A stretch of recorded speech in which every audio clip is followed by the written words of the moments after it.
तो मूवी की शुरुआत होती है, हम एक लड़की को देखते हैं जिसका नाम नेटी होता है। और हम देख पाते हैं कि नेटी एक पागल खाने में होती है और तभी उसके पास पागल खाने में एक नर्स आती है और वो उसे खाना खाने के लिए कहने लगती है, लेकिन नेटी उसके साथ बदसलूकी करती है, जिसकी वजह से 2 सिक्योरिटी गार्ड आकर नेटी को पकड़ लेते हैं और नेटी को तन्हाई में ले जाकर बंद कर देते हैं। और यहाँ पर हम देखते हैं कि नेटी बहुत ही ज्यादा गुस्से में होती है और वो यहाँ पर सोच रही होती है कि पहले वो एकदम ठीक ठाक लड़की थी। इसके बाद हम यहाँ पर नेटी के फ्लैशबैक में जाते हैं, जहाँ पर हमें एक टाउन दिखाया जाता है और वहाँ पे एक बोर्ड लगा होता है और इस बोर्ड में इस टाउन का नाम लिखा होता है, जो कि वहाँ के फेमस झरने की वजह से पड़ा था। और हम देखते हैं कि उस झरने का पानी एक गड्ढे तक जाता है और वहाँ पे हम बहुत सारे साइंटिस्ट को देखते हैं जो कि उस गड्ढे के बारे में पता लगा रहे होते हैं, लेकिन अफसोस वो कुछ भी पता नहीं लगा पाते। अब यहाँ पर हम देखते हैं कि जेनिफर अपनी कॉलेज में होती है और यहाँ पर हमें पता चलता है कि ये बहुत ही खूबसूरत और कॉन्फिडेंस लड़की है। और यहाँ हम देखते हैं कि नेडी बिल्कुल उसके अपोजिट होती है और वो जेनिफर की बेस्ट फ्रेंड होती है। अब हम एक दिन देखते हैं कि जेनिफर अपनी फ्रेंड नेडी के साथ एक पार्टी में जाने के लिए कहती है, जिस पर नेडी उसके साथ जाने के लिए हाँ कह देती है। और थोड़ी देर बाद हम देखते हैं कि वो दोनों एक क्लब में आ जाते हैं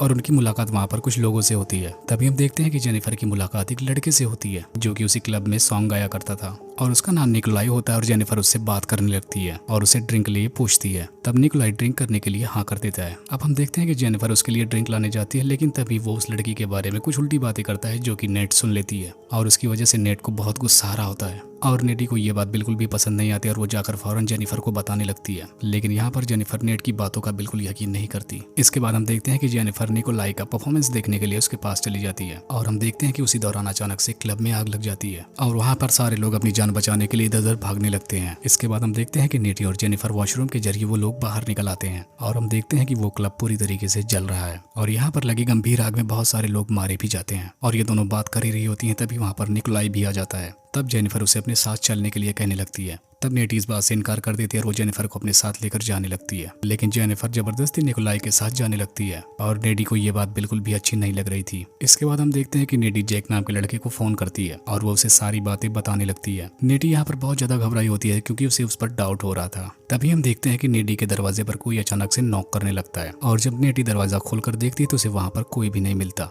तब देखते हैं कि नेटी दरवाजा लॉक करके ऊपर जाने लगती है, लेकिन तभी उसे पता चलता है कि नीचे से कोई आवाज आ रही है और जैसे वो उस तरफ जाती है तो वो देखती है कि उसके पीछे अचानक से जेनिफर आकर खड़ी हो जाती है और वो जेनिफर को इस हालत में देखकर बहुत ज्यादा घबरा जाती है। और यहाँ पर जेनिफर कुछ अजीब तरीके से बिहेवियर कर रही थी और उसे बहुत खतरनाक स्माइल भी देती है, जिसकी वजह से नेटी और घबरा जाती है। इसके बाद हम देखते हैं कि जेनिफर फौरन जाकर फ्रिज ओपन करती है और उसमें से कच्चा मांस निकालकर खाने लगती है। इसके बाद वो एकदम जंगली आवाज में चिल्लाने लगती है। इसके बाद हम देखते हैं कि थोड़ी देर बाद ही जेनिफर अपने मुंह से कुछ ब्लैक कलर की उल्टी करने लगती है और वहां से चली जाती है। अब अगले दिन हम नेटी को देखते हैं जो कि एकदम जेनिफर के बारे में ही सोचकर परेशान थी। तभी हम देखते हैं कि वहां पर जेनिफर भी आ जाती है और वो पूरी तरीके से ठीक होती है। तब उसे देखकर नेटी उसके बारे में रात में हुए हादसे से पूछने लगती है, लेकिन तभी उनके क्लास में उनका क्लास टीचर आ जाता है और वो उनसे पिछली रात मरे हुए लोगों के बारे में पूछने लगते हैं। और ये सब सुनकर जेनिफर वहां पर बैठकर बहुत जोर से हंसने लगती है और उसी के बगल में बैठी नेडी को ये बात बहुत ही अजीब लगती है। तब नेडी जेनिफर की हरकतों के बारे में चिप को बताने लगती है। अब अगले सीन में उस डॉल के कैप्टन को देखते हैं जो कि प्लेग्राउंड में खड़ा होता है और वो अपने दोस्तों की मौत से बहुत चिंतित होता है। तभी हम देखते हैं कि उसके पास जेनिफर आती है और उसे अपनी बातों में फंसाकर उसे जंगल की तरफ लेकर जाती है। इसके बाद हम देखते हैं कि जेनिफर जोरस को किस करने लगती है, लेकिन इसी दौरान जंगल के सारे जानवर आकर उन्हें देखने लगते हैं और ये देखकर उस लड़के को बहुत ही अजीब लगता है। इसके बाद हम देखते हैं कि जेनिफर अचानक से एक जंगली जानवर की तरह अपने मुंह को बड़ा सा खोलती है और उसको अटैक कर देती है, जिसकी वजह से जोरस बहुत जोर जोर से चिल्लाता है और उसकी आवाज सुनकर प्रोफेसर भी उसी जंगल में आ जाते हैं और उन्हें वहां पर जोरस की डेड बॉडी दिखाई देती है और ऐसी हालत देखकर उसकी वो बहुत ज्यादा घबरा जाते हैं और वो फौरन पुलिस को इन्फॉर्म करते हैं। अब हम इसी रात में देखते हैं कि नेडी और जेनिफर एक दूसरे से फोन में बात कर रहे होते हैं, जिस पर नेटी जेनिफर से कहती है कि टाउन में हो रही अजीबोगरीब हरकतों से मैं बहुत ज्यादा परेशान हूँ, लेकिन उसकी इन सब बातों का जेनिफर पर बिल्कुल भी फर्क नहीं पड़ता। और दूसरी तरफ इसी दौरान हम देखते हैं कि जेनिफर के हाथ में एक लाइटर होता है जो कि अपनी लिप को जला रही होती है, लेकिन उसे आग से बिल्कुल भी प्रॉब्लम नहीं हो रही होती है। इससे हमें यहाँ पर पता चलता है कि जेनिफर के साथ जरूर कुछ गलत हुआ है। अगली सीन में हम जोरस की श्रद्धांजलि देते हुए सारे लोगों को देखते हैं। इसके बाद हम देखते हैं कि जब ये लोग कॉलेज से बाहर जा रहे होते हैं तभी एक लड़का आकर जेनिफर को डेट करने लगता है। तब हम देखते हैं कि जेनिफर उस लड़के को एक एड्रेस देती है जहाँ पर कंस्ट्रक्शन का वर्क चल रहा होता है। अब अगली सीन में हम देखते हैं कि वो लड़का जेनिफर से मिलने के लिए उसी जगह पर जाता है और वहाँ पर पूरी तरीके से अंधेरा ही अंधेरा होता है और वो इस जगह पर आने के बाद बहुत ज्यादा डर जाता है। इसके बाद हम देखते हैं कि कॉर्नेल अब आगे बढ़ने लगता है, लेकिन तभी जेनिफर उसको पीछे से आवाज देती है और उसके पास आने लगती है।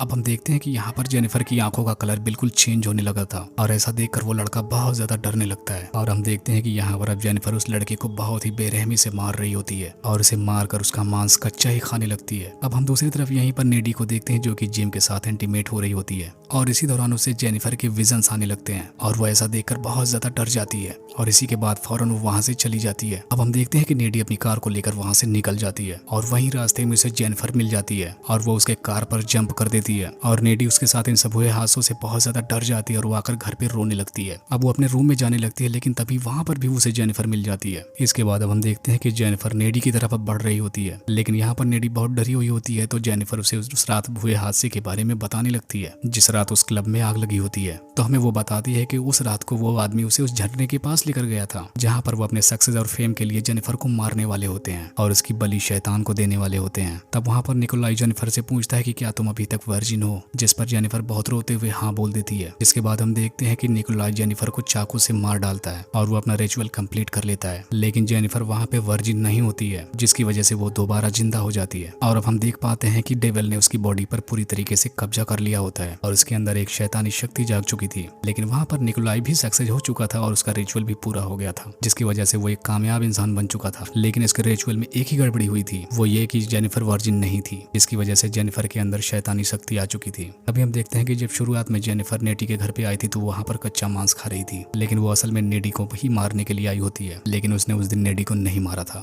क्योंकि वो जेनिफर की बेस्ट फ्रेंड होती है और वो कच्चा मांस खाकर वहीं से चली जाती है। अब ये सब सारी चीजें बताते हुए जेनिफर नेडी को अपने हाथ में एक कट लगा देती है और वो जख्म तुरंत ही ठीक हो जाता है और ऐसा देखकर नेडी बहुत ही ज्यादा घबरा जाती है। इसके बाद नेडी जेनिफर को फौरन अपने घर से जाने के लिए कहने लगती है। इसके बाद हम देखते हैं कि जेनिफर घर के विंडो से कूदकर बाहर चली जाती है। अब हम देखते हैं कि अगले दिन नेडी कॉर्नल के फ्यूनरल में जाती है और वहाँ से लाइब्रेरी में जाती है। यहाँ पर नेडी को पता चलता है कि जेनिफर को वर्जिन समझकर मार डाला गया है लेकिन जेनिफर के ऊपर शैतान ने कब्जा कर रखा है जिसकी वजह से उसके अंदर एविल पावर्स आ गई है और अब वो वाली जेनिफर नहीं रही। अब यहाँ पर हमें पता चलता है कि अगर जेनिफर को जिंदा रहना है तो उसे इंसानों को मारकर खाना होगा और जेनिफर को मार डालने का सिर्फ एक ही तरीका है कि उसके दिल पर वार किया जाए। यही हम देखते हैं नेडी को बहुत ज्यादा चिप की चिंता हो रही होती है क्योंकि उसे ऐसा लग रहा होता है कि जेनिफर उसे भी मार देगी। तब नेडी यहाँ पर सारी बातें चिप को बताती है लेकिन चिप उसकी बातों पर बिल्कुल भी विश्वास नहीं करता और उसका मजाक बनाकर वहाँ से चला जाता है। अब अगले सीन में हम देखते हैं कि सारे स्टूडेंट पार्टी के लिए रेडी हो रहे होते हैं। अब नेडी फंक्शन में पहुंचकर चिप का इंतजार कर रही होती है। दूसरी तरफ हम चिप को देखते हैं जो कि पैदल ही पार्टी के लिए आ रहा होता है। तभी हम देखते हैं कि उसके सामने अचानक से जेनिफर आ जाती है और उसे रोक लेती है और उसे नेडी के खिलाफ भड़काने लगती है और वो उसे बहुत बुरा बुरा बोलने लगती है। वो उसे बताती है कि नेडी तुम्हें चीट कर रही है